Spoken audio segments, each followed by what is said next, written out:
La semana pasada estuve predicando sobre el liderazgo al estilo de Jesús. Tiene una fórmula única: oír más creer igual a tener. Es muy importante entender lo simple y lo sencillo que es que una persona sea salva. Es muy sencillo, es muy simple, pero ¿sabe qué es lo que se necesita para todo esto? Que el corazón esté dispuesto, sea sensible y que pueda decir: Señor, estoy en tus manos. Esto es muy, muy importante. Hay fórmulas falsas, hay fórmulas bíblicas, fórmula falsa, pero podemos ver lo que Cristo nos dice en su palabra. Juan 5:24 dice: de cierto os digo, el que oye mi palabra, el que oye y cree al que me envió, tiene vida eterna. Tiene vida eterna. Entonces, esto es muy importante y es muy necesario para que una persona conozca a Cristo como su Salvador, para que una persona sea salva. Necesita esto de oír. Platicábamos en la clase que si solamente hay que explicarle y él tiene que hacer una decisión, sí. Hay quienes la primera vez entienden, tienen un corazón preparado. Hermanos, nosotros debemos de estar orando, y eso es algo que en nuestras reuniones, en nuestra vida, en nuestras familias, debemos de estar orando siempre, que haya personas que estén preparadas, que el Espíritu de Dios prepare los corazones para que las personas estén listas para recibir a Cristo como su Salvador personal. Para que cuando vaya una persona y les hable del Evangelio, ellos estén disponibles, estén dispuestos para recibir a Cristo. A veces, cuando los evangelistas van a llevar el Evangelio, hay personas que parece que, nosotros decimos, parece que nos estaba esperando, ¿verdad? Hermano, eso no es obra de la casualidad. Es el Espíritu de Dios trabajando para que nosotros vayamos a hacer ese trabajo, a hacer esa obra, dar el Evangelio, dar el mensaje de la salvación. Yo quiero ahora que, hermano, esta semana, Israel por conocer, en esta semana estamos fundando, más que nada, estamos organizando, planeando un grupo de evangelismo. Un grupo que lo queremos identificar y lo queremos hacer fuerte. Y las cosas fuertes no empiezan fuertes, pero empiezan y se fortalecen. En esta semana, ayer estuvimos visitando Israel y yo estamos visitando aquí en esta colonia al lado de Paseos del Sol, el Coli. Estamos visitando, repartiendo folletos. Y queremos invitarlos los sábados a las 10 de la mañana. Estamos haciendo oración y a las 10:30 nos vamos a repartir folletos, y a las 12 ya repartimos un buen número de folletos. Bien, pero ¿sabe qué quiero? ¿Y qué es lo que quiero? ¿Y qué es lo que creo? Que para que una persona tenga este deseo, primero necesitamos invitar a las personas que hagan oración y le pidan al Señor que les dé ese amor. Entonces, el evangelista, ¿cuál es el primer obstáculo que el evangelista tiene? Temor al rechazo. Temor al rechazo. Hermano, no debemos de tener temor al rechazo. Nosotros necesitamos, fíjese, yo le quiero decir una cosa. Este grupo se llama Sembradores. Así, un grupo Sembradores. obviamente sabemos que es error de la palabra. Y queremos repartir folletos, queremos poner un folleto en la mano de las personas para que lo lean. 2, queremos anunciar la dirección del templo y el templo para que vengan. 3, queremos buscar una oportunidad para explicar el Evangelio. Pero para hacer eso, ¿sabe qué necesitamos? Necesitamos 3 cosas. Necesitamos pedirle al Señor que nuestro corazón tenga un corazón apasionado por las almas perdidas. Que la pasión de ver almas perdidas esté en nuestro corazón. Que la pasión penetre en nuestro ser para que podamos dar el Evangelio a las personas. Y qué sencillo es hacerlo. Si usted y yo permitimos que la pasión del Señor Jesucristo, de un evangelista, esté en nuestro corazón, no vamos a tener miedo al rechazo. Lo vamos a hacer con toda libertad, con el gozo, con la felicidad. Y vamos a estar hablando acerca de este grupo de sembradores. Y queremos que usted se añada a este grupo, aparte por lo menos 2 horas por los sábados para repartir folletos. Ahorita estamos haciéndolo aquí y queremos tener 2 colonias a la vez. Un sábado aquí y otro en otra colonia y así. Repartiendo folletos. Y vamos a hacer. Bien. Esto es lo que quería decirles de lo que estamos haciendo.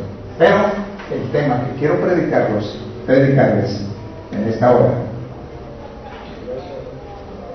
habla. El liderazgo al estilo de Jesús señala, ¿sabe qué? El pecado. Señala el pecado. Bien. ¿Qué es pecado? Acabamos de leer exactamente lo que la Biblia dice. ¿Qué es pecado? Primera de Juan, capítulo 3 y versículo 4. Todo aquel que comete pecado infringe la ley. En otras palabras, podemos decir, ¿qué es pecado? Infracción a la ley de Dios. Eso es pecado. Infracción a la ley de Dios. Eso es pecado.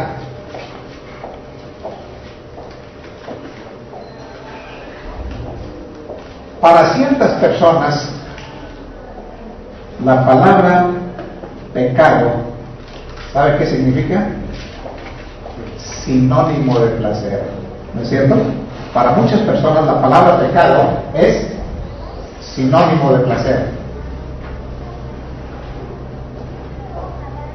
Para otros, dicen, ¿sabe qué? Que el pecado es una enfermedad. Otros dicen que el pecado es una enfermedad. Algunos piensan que el pecado es inevitable. ¿Usted cree que el pecado es inevitable?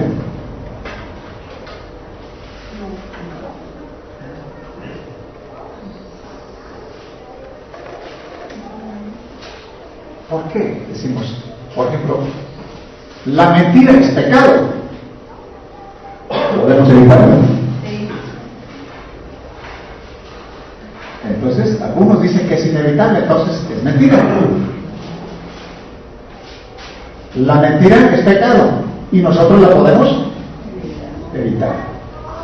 Y así podemos hacer una lista grande y nos daremos cuenta que el pecado sí se puede evitar. Sí podemos nosotros alejarnos del pecado.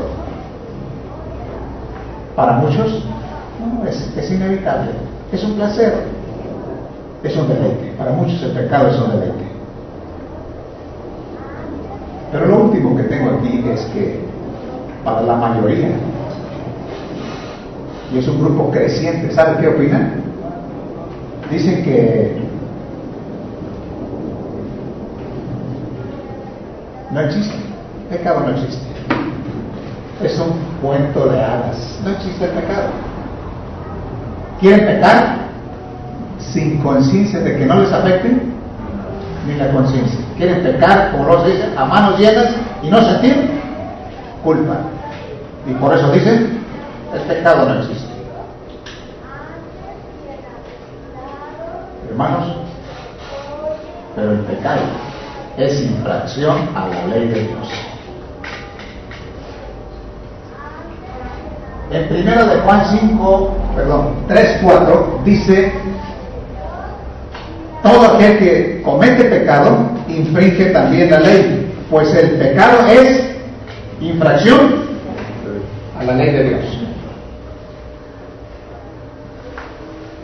Ahora, yo pregunto aquí, hermano,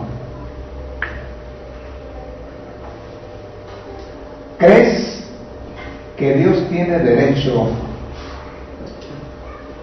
de decirme lo que debo de hacer?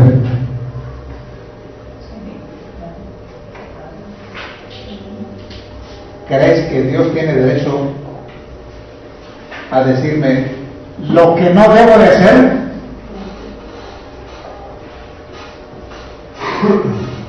Pues muchos dicen, yo hago lo que quiero, cuando quiero, y no hay ni quien me diga nada. Hay gente que dicen, Dios no tiene derecho de decirme lo que debo de hacer y lo que no debo de hacer. Hay gente así. Hermano, pero Dios tiene derecho sobre nuestras vidas para decirnos lo que debemos hacer y lo que no debemos hacer.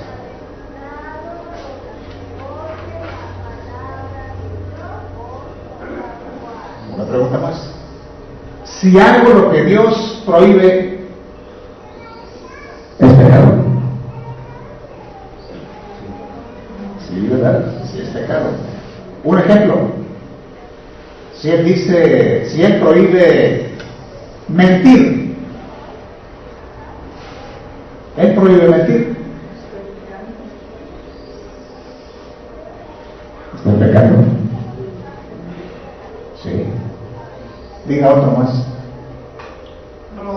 Robar. Si yo robo, es pecado. Para muchos el robo es un estilo de vida. ¿Sí? Hay gente que se dedica al robo como un estilo de vida. Y hermano, últimamente el robo está bien sofisticado.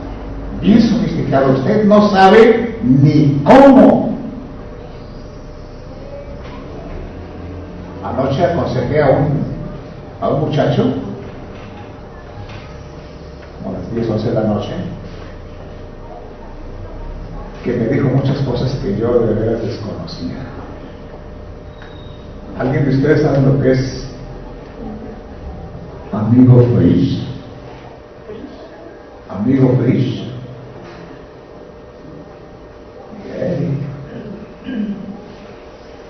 Yo no entendía eso.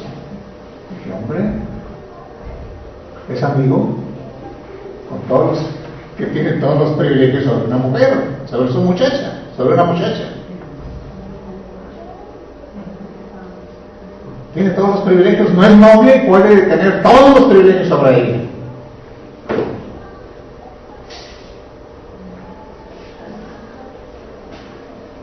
Y estos hombres andan acechando muchachas, de veras que estamos, señoritas, estamos viviendo en un tiempo tan difícil, que alguien se les acerca a enamorar y ¿sabe qué quieren? Ganar dinero con ustedes.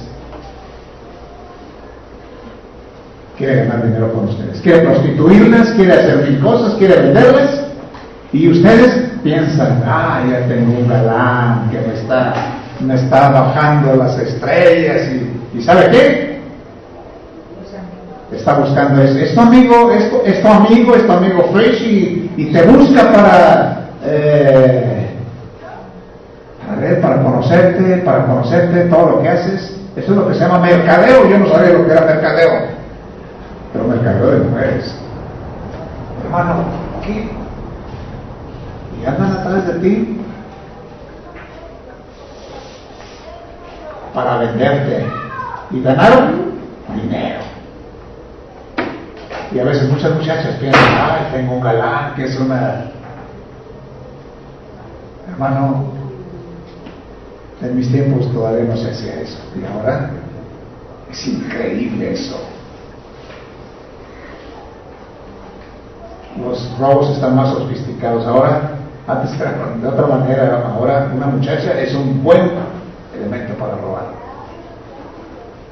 En fin, es triste. La conciencia se está cauterizando y el pecado está a gran escala. Hermano, ¿hasta dónde vamos a llegar? Yo me pregunto, ¿hasta dónde vamos a llegar? ¿Hasta dónde vamos a llegar?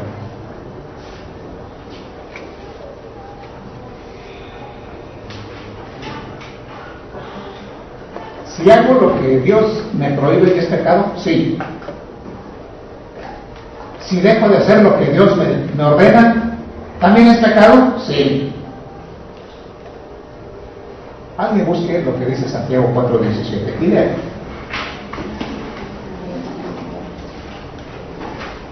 Santiago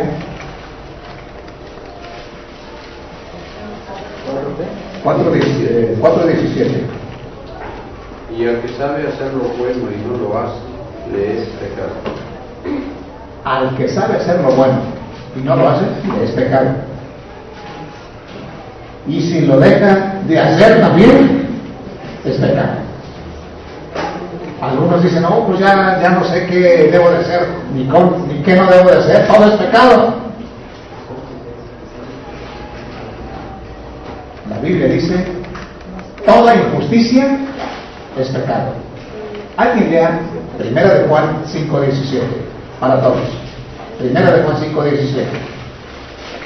Bien, el primer punto que tengo aquí es, ¿qué dice Dios sobre el pecado? Es lo que estamos viendo. ¿Qué dice Dios sobre el pecado? Él dice que toda infracción es pecado.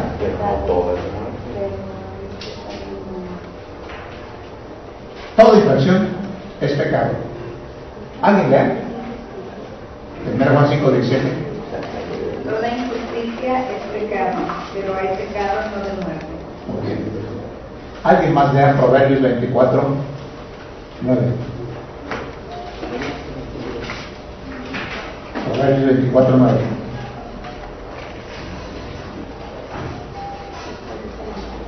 Léalo para todos. El pensamiento del necio es pecado y abominación a los hombres del escarnecedor. El pensamiento del necio es pecado. Entonces, Dios tiene derecho de pedirme que haga lo que Él quiere. Él tiene derecho sobre mi vida y sobre tu vida. El pecado acarrea muerte. Alguien lea Romanos 6:23. Romanos 6:23. Esto es lo que Dios dice del pecado. Pecado es maldad. Porque la paga del pecado es muerte, mas la dádiva de Dios es vida eterna en Cristo Jesús, Señor nuestro. La paga del pecado es muerte. ¿Qué trae el pecado? Muerte. ¿Por qué hay tantas vidas de jóvenes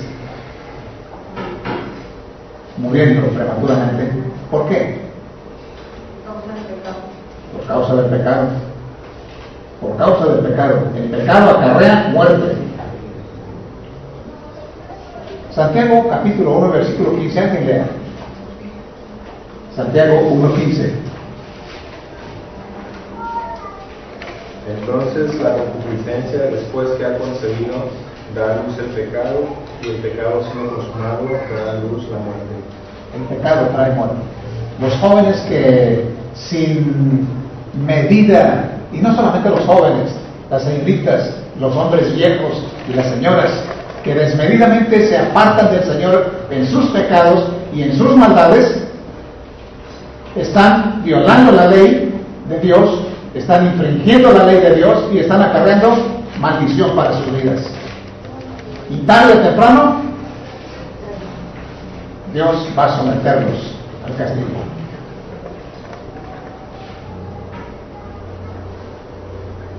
Número 2. ¿Cuál es el peor de los pecados? ¿Alguien quiere decírmelo?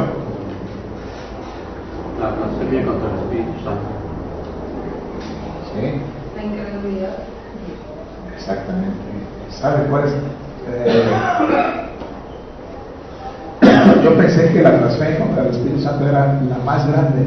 ¿Sabe que la blasfemia contra el Espíritu Santo, los incrédulos son los que lo hacen? Los creyentes no pueden blasfemar en contra del Espíritu Santo.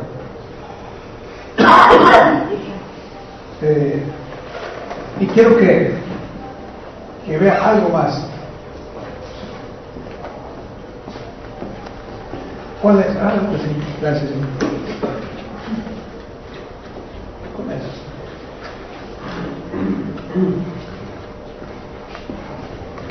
Pensábamos, si pusiéramos una lista, alguien podría decir que el matar es el pecado más grande, el adulterio es el pecado más grande, el robar es el pecado más grande. ¿Sabe que estos pecados no son grandes? El pecado más grande es no creer en Cristo Jesús, es la incredulidad. Porque cuando Dios perdona tu incredulidad, te perdona todos los demás pecados. ¿Cuál es el más grande? La incredulidad. Cuando Dios te perdona el pecado de incredulidad, cuando tú recibes a Cristo, te perdona todos los demás.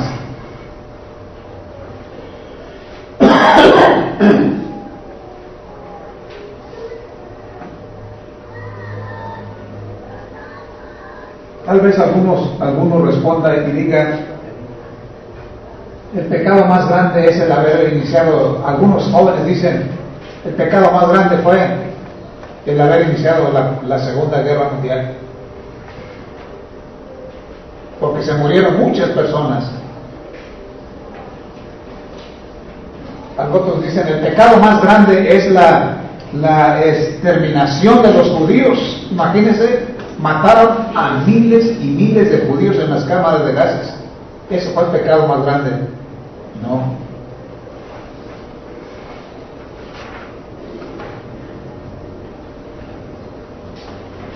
No fue ese el pecado. Quiero que vea conmigo el pecado más grande. Algunos dicen fue el pecado de Hitler.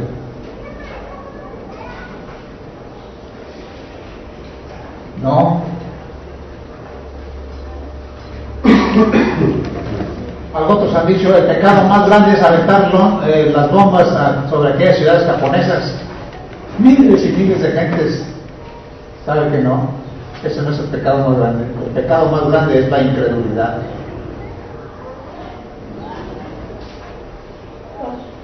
No es el homicidio, no es el adulterio, no es el robo. Estos son pecados grandes que merecen cierto castigo y disciplina, pero no son los más grandes. Gracias. El pecado,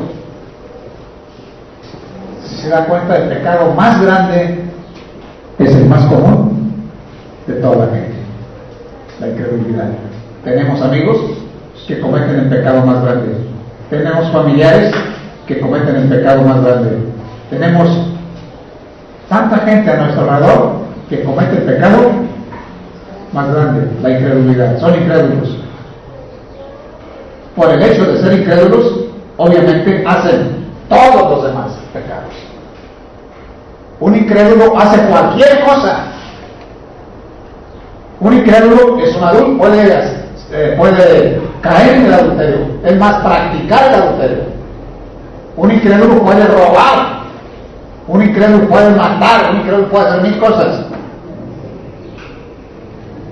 Pero si una persona se convierte en un creyente, cambia.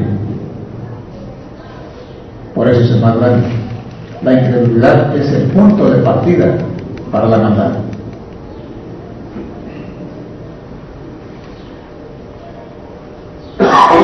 Quiero crear la tercera cosa.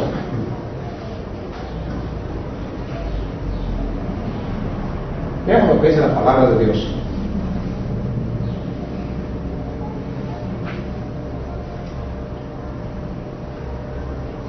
El no creer en Cristo hace criminales.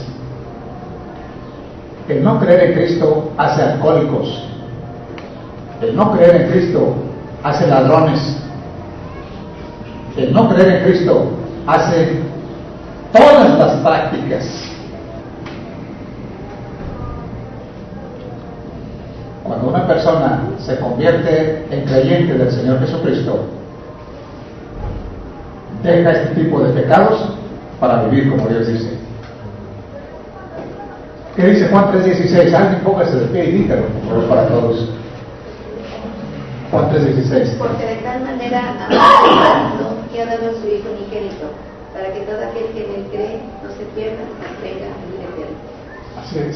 Tanto amó Dios al mundo que ha dado a su Hijo unigénito, para que todo aquel que en él cree no se pierda, mas tenga vida eterna. Dios quiere que todo el mundo crea en el Señor Jesucristo. Busque a alguien más.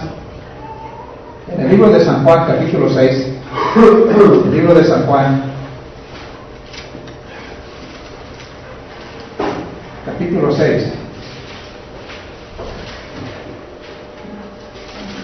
y versículo 29. Es más, leámoslo todos. Juan 6, 29. ¿Conmigo? Respondió Jesús y les dijo: esta es la obra de Dios, que creáis que en Él ha enviado. ¿A quién envió? El Padre. Él quiere que todos se hagan creyentes, que todos se conviertan en creyentes, para que así las demás cosas se corrijan y se lleven a cabo. Si todo el mundo fuese creyente, no habría ladrones, no habría adúlteros, no habría homicidas, no habría todas las cosas. La incredulidad es la que genera todas las cosas.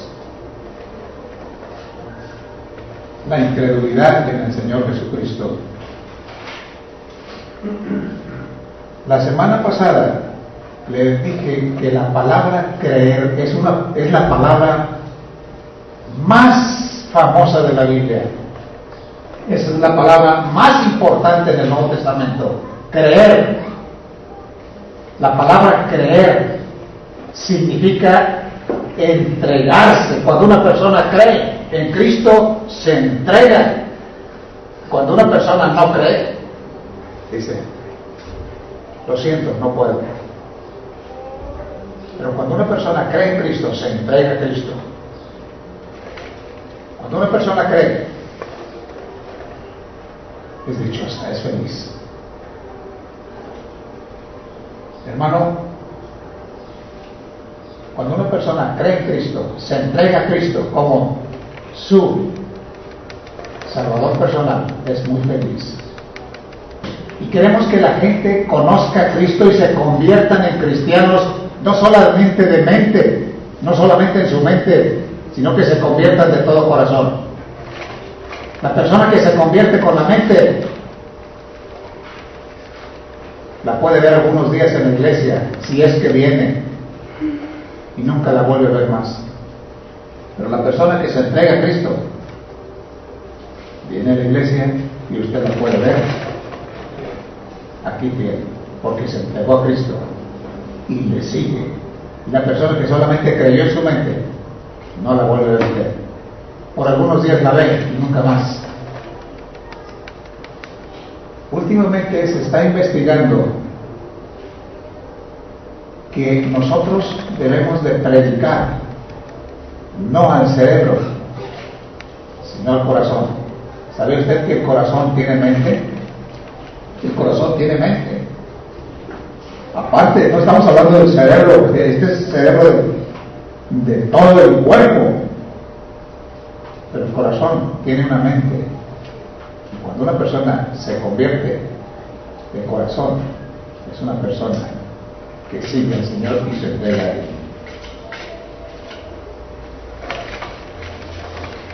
Una persona que cree en Cristo vivirá una vida feliz para siempre y estará preparado para morir. Dice Romanos 6:23, porque la paga del pecado es muerte, mas la dádiva de Dios es vida eterna. El pecado ofrece muerte, pero Cristo ofrece la vida eterna. Y solamente tienes que oír, creer, y tendrás esa vida eterna. Hermano, esto es lo que queremos que la gente crea. Y necesitamos dar el Evangelio. Necesitamos dar el Evangelio. Necesitamos repartir un folleto. Necesitamos invitarlos a la iglesia. Necesitamos abrir la Biblia y explicarles el Evangelio. Necesitamos llevarlos a los pies de Cristo. Para ser un evangelista necesitamos tener un corazón apasionado. Un corazón apasionado para servir al Señor con todo nuestro corazón. Y veremos almas venir a los pies de Cristo. Estamos visitando todos los sábados y queremos fortalecer el grupo de sembradores. Usted verá cómo, explicando el Evangelio, cuando las personas se lo permitan, usted podrá ver cómo es que creen, cómo es que se entregan. Hermano, nosotros necesitamos ver todo eso. ¿Y sabe qué? Muchas dudas que nosotros tenemos al ver personas entregarse a Cristo, se nos disiparán las dudas. Yo le animo para que usted empiece a repartir folletos. Venga los sábados a las 10 de la mañana, aparte 2 horas para venir a repartir folletos. Jerónimo ya empezó en Tezistán. Nosotros debemos empezar, necesitamos fortalecer un grupo para estar trabajando.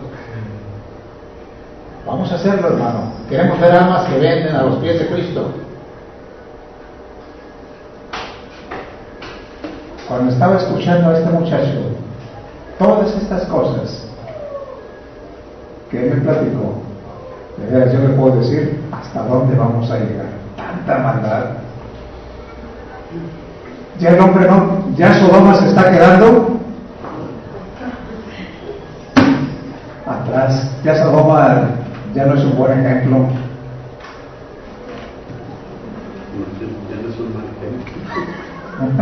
No es un buen ejemplo. Ya México es un ejemplo de veras perverso. Pero ¿sabe qué? Lo más triste es que sus hijos están ahí. Hermano, gracias a Dios. Dices, ahora ya no tenemos hijas. No, de veras. No tenemos hijos. Pero usted que tiene hijas y que está pensando en casarse y tener hijos, le va a tocar vivir a sus hijos, y usted le va a tocar vivir y sufrir con ellos y ver qué le está pasando y ver todo lo que van a sufrir. Hermano, ¿se le hace fácil?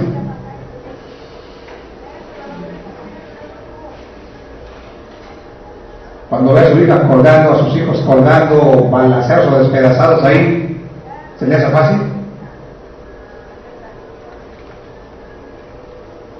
El último campamento que tuvimos, porque acá lo hicimos en Islán del Río, nos llevamos unos jóvenes.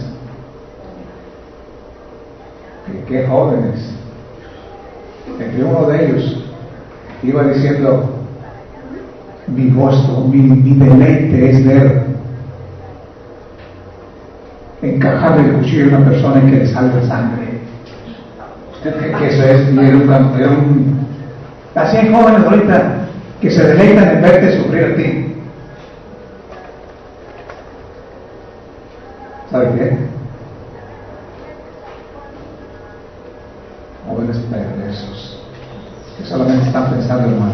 Eso es lo único bueno que están dejando las últimas generaciones de rebeldía. Puros asesinos. Ya no vivimos tiempos fáciles, pero todo porque es una generación sin Dios, sin el respeto de Dios, sin el temor de Dios, y sus hijas y sus hijos van ahí. Hermano, cuando este joven me estaba diciendo, ¿sabe quiénes son los responsables hasta cierto punto? Usted y yo como iglesia no estamos influyendo para que estas gentes se conviertan y piensen diferente. Necesitamos ir y predicar el Evangelio, necesitamos ir y darles un folleto, necesitamos a ver si cambian.